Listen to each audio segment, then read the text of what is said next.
राज्य सरकार प्रणयन करिथिबा सुभद्रा योजना फॉर्म संग्रह तथा पंजीकरण पाई गत किछि दिन धरी जनसेवा केन्द्र गुड़िकरे भिड़ जमुछि। राज्य महिला शिशु विकास विभागर डाटाबेस्रु मिलिथिबा तथ्य अनुसार राज्य में मंगलवार सुधा 15 लाख अधिक फॉर्म पंजीकरण होईछि।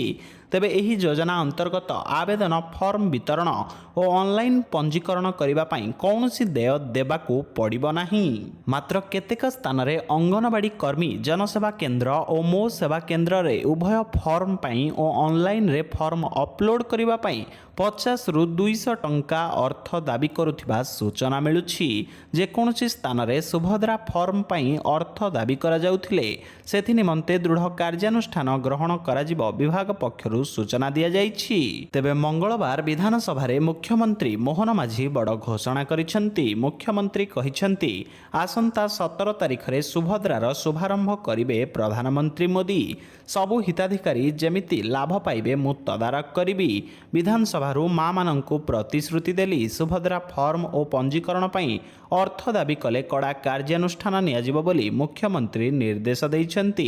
आवेदन फॉर्म वितरण और ऑनलाइन पंजीकरण पई कौनसी देय दियाजिबो नाही।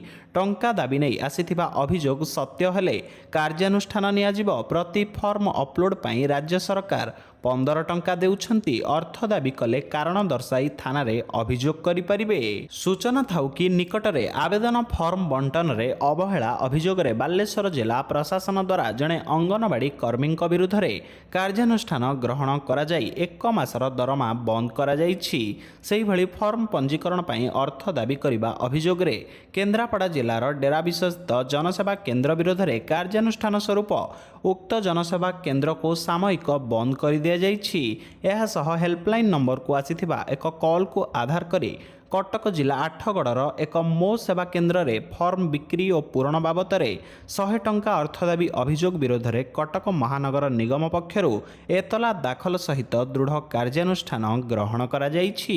मंगलवार विभाग पक्षरु प्रकाश पाइथिबा विज्ञप्ति रे दर्शा जाइछि सुभद्रा फॉर्मर समस्त प्रक्रिया स्कानिंग और अपलोड करबा निमंते जीएसटी सह प्रति फॉर्म पई 15 टंका महिला और शिशु विकास विभाग पक्षरु समस्त उद्दिष्ट केन्द्र को प्रदान करा कौनसी केन्द्र रे केही कर्मचारी कौनसी कारण दर्शाई अर्थ दाबी करिबा दृष्टि को आसिले तुरंत निकटस्थ थाना रे अभियोग करिबा पई परामर्श दिया जिबा सह उक्त कर्मचारी विरुद्ध रे दृढ़ कार्यानुष्ठान ग्रहण कराजिबो बोली विभाग पक्षरु कहा जाइछि।